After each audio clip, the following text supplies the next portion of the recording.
ليه شركات كتير بتفقد موظفين شاطرين؟ المشكلة مش في المرتبات، المشكلة في طريقة تعامل الشركات مع الموظفين بتوعها. عايز تعرف ايه الأخطاء اللي بتخلي الناس تهرب؟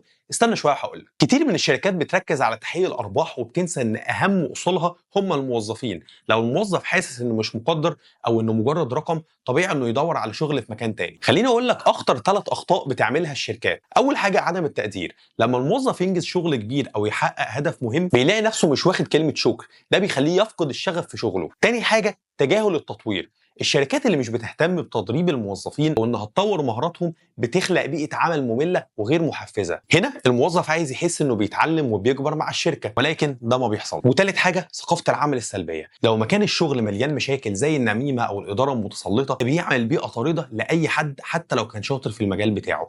الشركة اللي عايزة تحتفظ بالموظفين بتوعها لازم تستثمر فيهم، مش بس ماديا لكن معنويا كمان. السؤال ليك، لو سبت شغلك القديم ايه السبب الرئيسي اللي خلاك تمشي؟ هل كان التقدير ولا التطوير ولا حاجة تانية خالص؟ شاركنا في الكومنتات وما تنساش تعمل فولو.